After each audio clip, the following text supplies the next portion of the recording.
ETV YouTube ఛానల్స్లో మీ వ్యాపార ప్రకటనల కోసం ఈ నంబర్కి కాల్ చేయండి. మన కోసం మనతో కొట్లాడే నిజమైన ప్రేమ చూపించే ఒకే ఒక వ్యక్తి అమ్మ.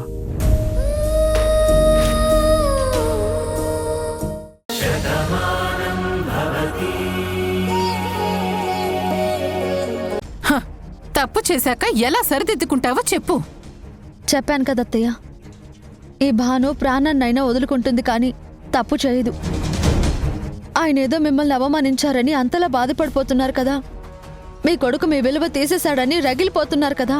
బాను, మీరు ఆగండి. అది కాదే బాను. నువ్వు కూడా ఊరుకో బామ్మ. నా భర్త ఏంటో నాకు తెలుసు, ఆయన గొప్పతనం ఏంటో నాకు తెలుసు, ఆయనదెంత మంచి మనసు నాకు తెలుసు. అలాంటి ఉన్నతమైన వ్యక్తి గురించి మీరు ఇలా మాట్లాడడం నేను తట్టుకోలేకపోతున్నాను. ఏదైతే మీరు తప్పనుకుంటున్నారో, ఏదైతే జరిగిందని మీరు ఊహించుకుంటున్నారో, అసలు అది ఇంక చాలు బాను. నువ్వొక్క మాట మాట్లాడినా నా మీదొట్టు.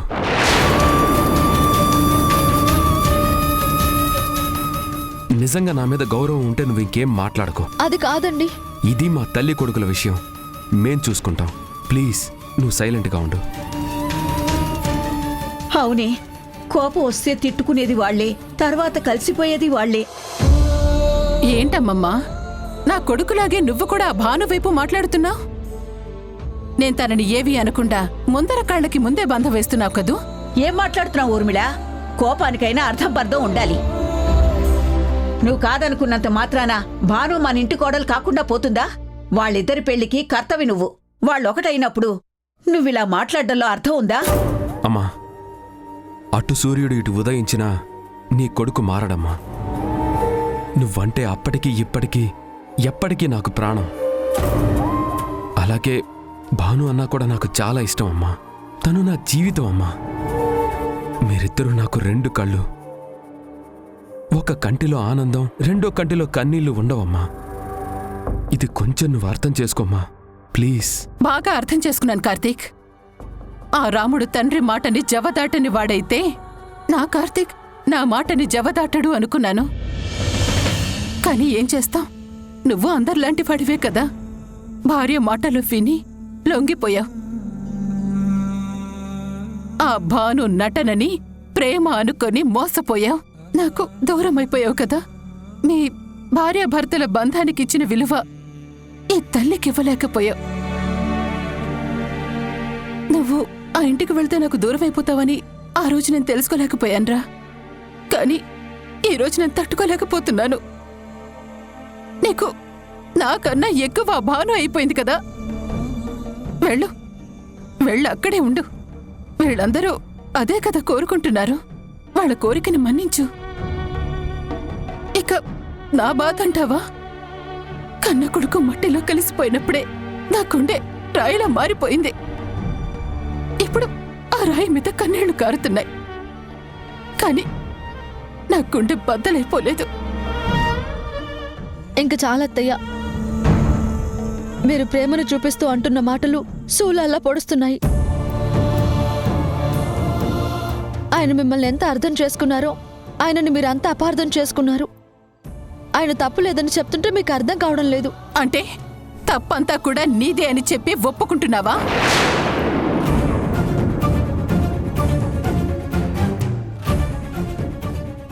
అవునత్తయ్య. అవునులే, నా కొడుకుని నాకు దూరం చేయాలని నువ్వెప్పుడో నిర్ణయించుకున్నావు. వాడు నిన్ను మా ఇంట్లో అడుగు పెట్టద్దు అన్నప్పుడే నువ్వు పంతం పట్టావు. వాణ్ణి నాకు దూరం చెయ్యాలనే లక్ష్యంతో చాలా తెలివిగా పావులు కదిపావు. నీ మాయ మాటల్ని కార్తీక్ నమ్మాడు. నువ్వే దేవతవనుకున్నాడు. నీకేదో చెయ్యకూడనటువంటి ద్రోహం చేశాడని చెప్పి మదన పడ్డాడు. నీ ఇంటికొచ్చి నిన్ను బ్రతిమలాడుకున్నాడు. దాంతో నువ్వనుకున్నదంతా నెరవేరింది. ముందు వాడితో పడనట్టుగా నటించావు. తర్వాత నెమ్మదిగా వాణ్ణి నీ వైపు తిప్పుకున్నావు. నీ ఇంట్లో నాకు ఎంత అవమానం జరిగినా, మీరు నన్ను ఎన్ని మాటలన్నా సరే, వాడు నిన్నే సమర్థించాడు. నా వైపు వాడు మాట్లాడకుండా చేశావు. ఇలా నువ్వే గెలిచావని చెప్పి వెర్రవెగుతున్నావు, అది కూడా నేను గెలిచానని చెప్పి నీలో నువ్వే నవ్వుకుంటున్నావు. వాడు నీ సొంతం అనడానికి నీ కడుపే నిదర్శనం. నాకు దూరమయ్యాడు అనడానికి ఆ మౌనమే నిదర్శనం. ఇంకా ఎందుకిక్కడ? వెళ్ళండి. అది కాదత్తయ్య. ఒరే కార్తీక్, బానుని తీసుకుని నువ్వు వెళ్ళరా. ఇలా మాట అనుకుంటూ పోతే ఈ గొడవ ఎప్పటికి చల్లారుతుంది. అమ్మా, ఎవరిని వదులుకోలేని పరిస్థితిలో నేనున్నాను. నా వల్ల నువ్వు బాధపడ్డాను అనుకుంటే నన్ను క్షమించమ్మా. అంతేకాని నేనింకే తప్పు చేయలేదు. పదబాను.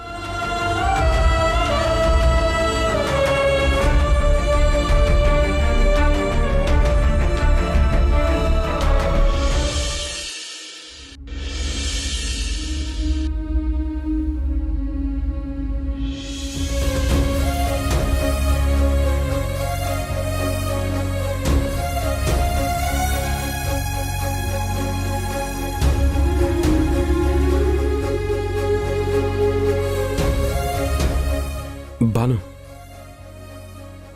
ఒకసారి అటు చూడు.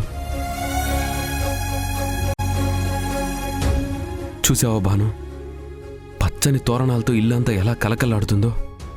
ఇంతటి సంతోషకరమైన సమయంలో మావయ్య కూడా చాలా ఆనందంగా ఉన్నారు. ఇప్పుడు ఆయన్ని బాధ పెడితే, ఈ విషయం తెలిస్తే ఆయన తట్టుకోలేరు. అందుకే అక్కడ జరిగిన విషయాలేవి మావయ్యకి చెప్పకు. ఏంటి బాను ఇది? నిజానికి ఈ మాట నేను మిమ్మల్ని అడగాలండి, కానీ ఆ మాట మీరు అంటూ ఉంటే మీకు కృతజ్ఞతలు చెప్పడం తప్ప నేనేం చేయగలను? మనిద్దరం వేరువేరు కాదు బాను కృతజ్ఞతలు చెప్పడానికి. కృతజ్ఞతలు పరాయి వాళ్ళకే కాదండి, ప్రాణంగా అభిమానించే వాళ్ళకు కూడా చెప్తారు. మీ విషయంలో నేను ఎన్నోసార్లు అపార్థం చేసుకున్నాను. కానీ అప్పుడు మీరు ఆ నీలిమ మాట విని నాతో అలా ప్రవర్తించారని నేను ఆలోచించలేకపోయాను.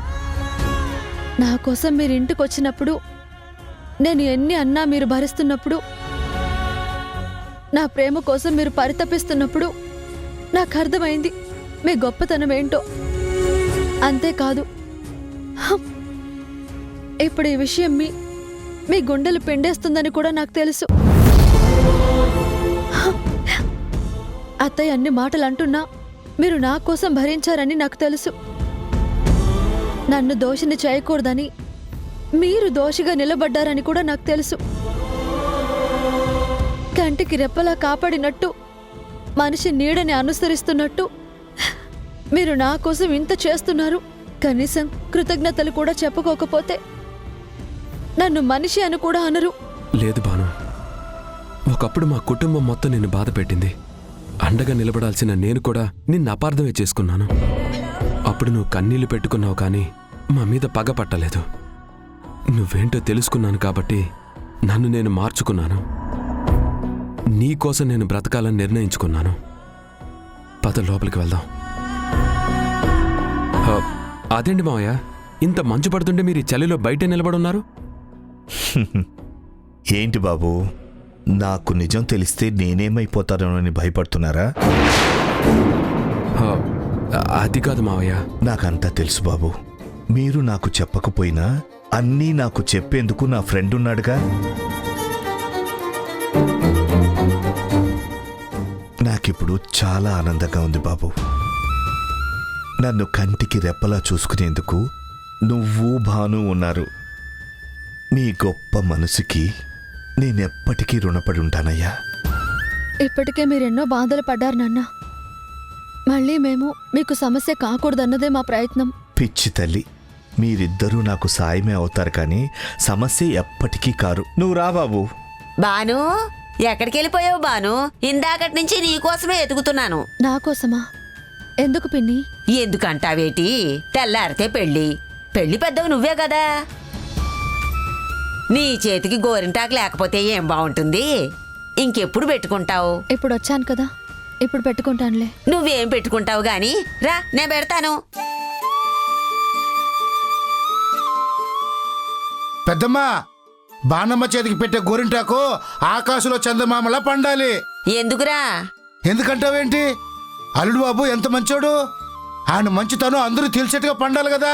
ఓరి తెలివి తక్కువ సత్తి, ఆ చంద్రుడికైనా మచ్చుందేమో గాని ఈ ఇంటల్లుడికి మచ్చలేదు. అలాంటి భర్తను పొందిన బానమ్మ అదృష్టవంతురాలు. ఆ చెయ్యి చాలా బాగానే పండుతుంది. ఆ,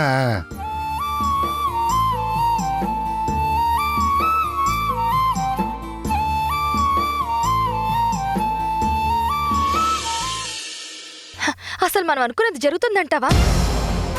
నువ్వేమైనా మీటింగ్లో మాట్లాడటానికి ప్రిపేర్ అవుతున్నావా? 1కి 10 సార్లు అదే అడుగుతున్నావు. అంత గట్టిగా అరిస్తే అందరికి మన మీద అనుమానం వస్తుంది కదా. నీకేమమ్మా, ఒడ్డున కూర్చుని ఎన్ని మాటలన్నా చెప్తావు. నా భయం నాకుంటుంది కదా. నువ్విలా భయపడుతూ ఉంటే అడుగు కూడా ముందుకు వేయలేం. అసలు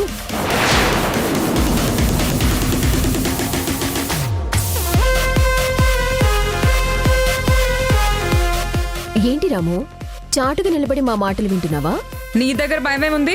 వింటున్నాను. అలా చాటుగా ఉండి వినడానికి నీకు బుద్ధి లేదు. మీరిద్దరు గుంట నక్కలని నాకు తెలుసు కదా, అందుకని వినడంలో తప్పేం లేదు. నీలిమ ఆ ఇంట్లో ఉన్నప్పుడే ఇక్కడి సంగతులు మోసిందానివి నువ్వు. ఇప్పుడు ఇద్దరు ఇక్కడే ఉన్నారు. ఏం కుట్ర చేస్తున్నారో ఎవరికి తెలుసు. అందుకే మా జాగ్రత్తలో మేము ఉండాలి కదా. పిచ్చి పిచ్చిగా మాట్లాడావంటే పళ్ళు రాలు కొడతాను. ఏ, నీకు పళ్ళు లేవా? అంటే నువ్వు రాలు కొడతావా? అమెరికాలో సుకుమారంగా పెరిగిన దానికి అంత పొగరుంటే దోసపాడులో కంకులు కోస్తూ పెరిగిన దాన్ని నాకెంత పొగరుండాలి? నా చేతులతో కొట్టానంటే మళ్ళీ పళ్ళు కట్టించుకోవడానికి కూడా పనికిరావు. ఏంటమ్మా ఇక్కడ సరదాగా మాట్లాడుకుంటే ఎట్లా? అక్కడ భోజనాలు వడ్డిస్తున్నాను. ఎంతమందికి చెప్పాలి? రండి భోంచేద్దరు గాని. ఏంటి నీకు అలా అర్థమైందా? ఏ కాదా? ఇప్పుడు వీడి చేతి కూడా తిట్లు తిట్టించుకోవాలా? నువ్వు పద, మేమొస్తాం. తొందరగా వచ్చేయండి. పద భోంచేద్దాం. నువ్వు పద, నేను చేయకడుకొని వస్తాను.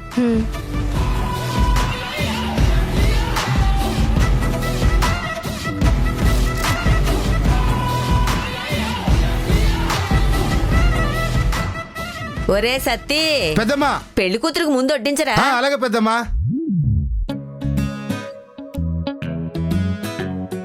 ఇదిగో అందరూ సిగ్గు లేకుండా తినండి. రై బుర్ర తక్కువ వెదవా. సిగ్గు లేకుండా కాదురా, మొహమాట పడకుండా తినండి అనాలి. రెండుటికి తేడా ఏంటి పెద్దయ్యా? సిగ్గుకి మొహమాటానికి తేడా తెలియకపోతే నేనేం చెప్పనురా నీకు? బుద్ధ అవతారం గాడు. మీరేమీ అనుకోకండమ్మా, కానివ్వండి.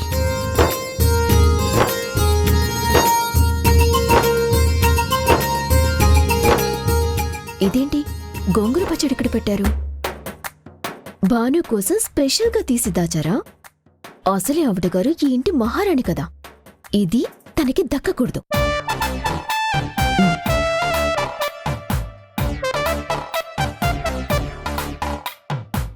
సతీ, అమ్మా నాకు కూడా భోజనం వడ్డించు. అలాగేనమ్మా.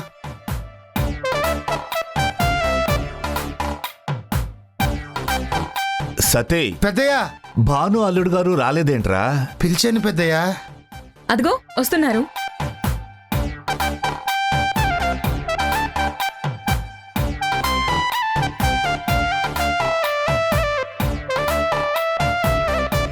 అబ్బో, ఈవిడొక దేవత, వీళ్ళందరూ దానికి భక్తులు. చూడలేక చచ్చిపోతున్నా. అమ్మా భాను, నాన్నా, చేతిగా గోరింటాకు పెట్టుకున్నావు కదా, ఎలా తింటావు? పర్లేదు అంకుల్, బాను గోరింటాకు తీసాక తింటుందిలే. తర్వాత అవును నాన్న, మీరు భోంచేయండి. నువ్వు తినకుండా నేను ఎలా తింటాను బాను? గోరింటాకు తీయాలంటే 1.5 గంటైనా పడుతుంది బాబు. అంతవరకు నువ్వు ఆకలితో ఉండడం ఎందుకు? నువ్వు తినేసేయి. భాను కూడా అంతవరకు ఆకలితో ఉండకూడదు కదా మావయ్య. తనకి నేను తినిపిస్తాను.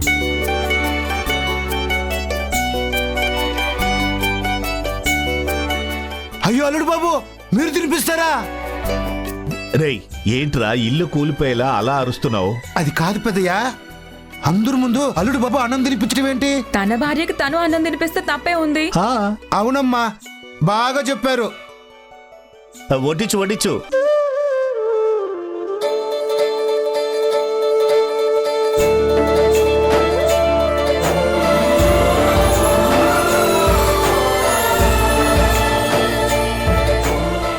భాను,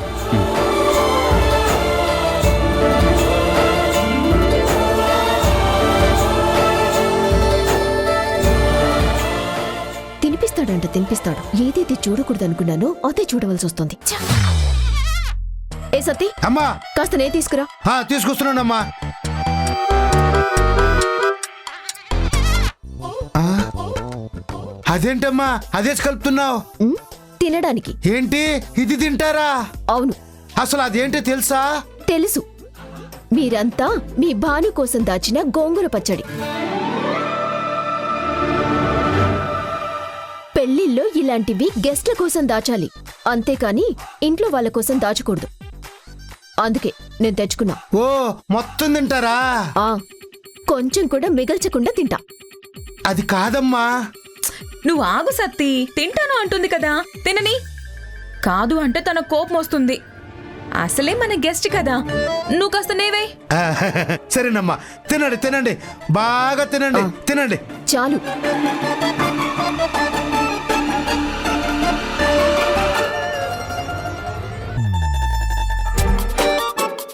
ఏమమ్మా బాలేదా? ఏంటి గోంగూర పచ్చడి ఇలా ఉంది? గోరింటాకు గోంగూర పచ్చలా ఎందుకుంటుంది?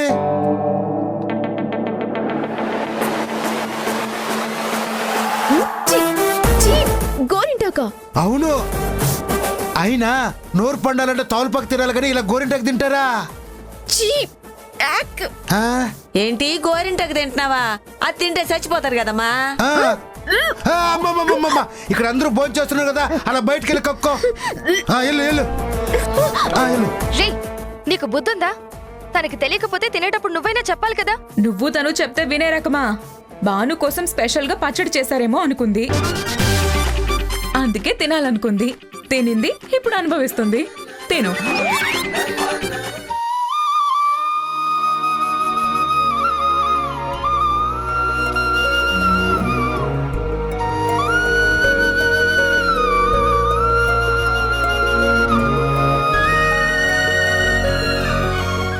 రాము,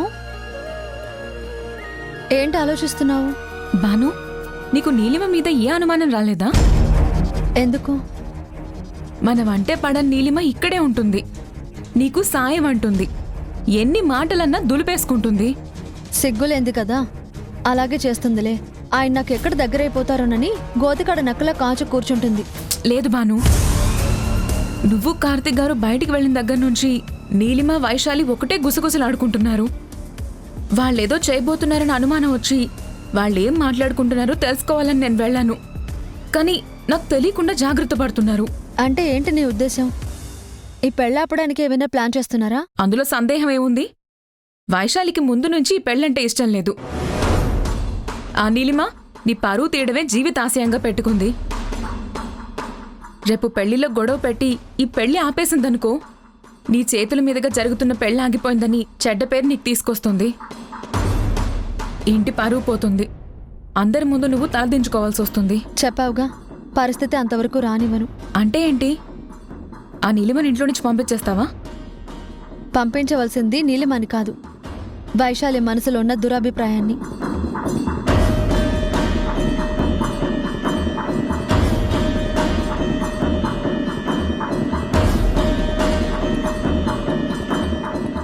ఏంటి తలిపేస్తున్నావు? మళ్ళీ నాతో గొడవ పడ్డానికి వచ్చావా? గొడవ పడ్డానికి నువ్వు నాకు శత్రువు కాదు, నా అక్కవి. నన్ను ఇంటి మనిషిలో మీరెప్పుడైనా చూసారా?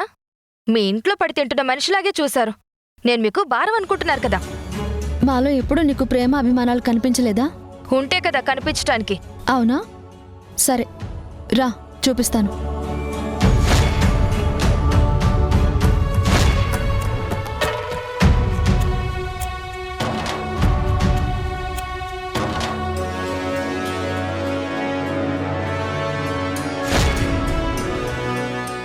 ఏంటి మావయ్య, ఇందాకటి నుంచి ఆ పందిరి వైపు అలానే చూస్తున్నారు? ఇంకా చేయాల్సిన డెకరేషన్ ఏమైనా ఉందా? లేదు బాబు, ప్రతి తండ్రి ఆడపిల్ల పుట్టింది అనగానే ఎంతో అపురూపంగా తన చేతుల్లోకి తీసుకుంటాడు. అంతే అపురూపంగా గుండెల మీద పెట్టుకుని పెంచుకుంటాడు. కోటీశ్వరుడైనా కటిక పేదవాడైనా తండ్రి ప్రేమ ఒకేలా చూపిస్తాడు బాబు. తన కూతుర్ని చూసుకున్నప్పుడు రోజులో ఒక్కసారైనా తన కూతురు ఏ ఇంటికి వెళ్తుందా అని ఆలోచిస్తాడు. అది బాబు తండ్రికి కూతురు మీద ఉన్న ప్రేమ అలాంటిది నాకు 2 కూతుర్లు. వైశాలి మీ తమ్ముడు కూతురు కదా మావయ్య. నేను ఏ రోజు అలా అనుకోలేదు బాబు. మీనాక్షి కడుపున పుట్టకపోయినా ఏ రోజు వైశాలి కన్న కూతురు కాదు అనుకోలేదు బాబు. నా ఊహల్లో కూడా అలాంటి ఆలోచన రాలేదు బాబు. భాను పెళ్లి ఒక కలలా జరిగిపోయింది. ఎన్నో సమస్యలొచ్చాయి, కానీ వాటన్నింటినీ మాకెలాంటి శ్రమ లేకుండా తనే గట్టెక్కించుకుంది. ఇప్పుడు వైశాలి పెళ్లి జరగబోతోంది. నా కూతురు పెళ్లి ఎంతో అపురూపంగా చేయాలి అని ఎన్నో కలలు కన్నాను. ఆ రోజు ఎప్పుడు వస్తుందా అని ఎదురుచూశాను. ఇంకా నా కంటికి వాళ్ళు చిన్నపిల్లల్లానే కనపడుతున్నారు. అప్పుడే కళ్యాణ మండపం కూడా ముస్తాబైపోతుంది. నీకో సంగతి తెలుసా? మేమంటే వైశాలికి కూడా అంతే ప్రేమ. కాకపోతే ఎలా మాట్లాడాలో తనకి తెలీదు, అంతే. విన్నావా? అది ఆయనకి నీ మీదున్న ప్రేమ. ఇందాక నువ్వన్నావే, ఎప్పుడైనా నా మీద ప్రేమ చూపించారా అని. అభిమానం అనేది ప్రదర్శించేది కాదు, ఆయన వాళ్ళ దగ్గర నటించడం కాదు, మనసులోంచి రావాలి. నిన్ను పరాయణ చేయలేదు, ప్రాణంగా చూసుకుంటున్నారు. రేపు ఈ పెళ్లి ఎంత ఘనంగా జరుగుతుందోనని మురిసిపోతున్నారు. కానీ ఆయనకు తెలియదు కదా ఈ పెళ్లి జరగదు అని. తను ప్రాణంగా చూసుకుంటున్నా నువ్వే ఈ పెళ్లి ఆపేస్తున్నావని. ఈ పెళ్లి ఆపడానికి నీ దగ్గర ఒక ఆయుధం ఉందని నాకు తెలుసు. దాన్ని నీలిమ నువ్వు ప్రయోగిస్తున్నారని కూడా నాకు తెలుసు.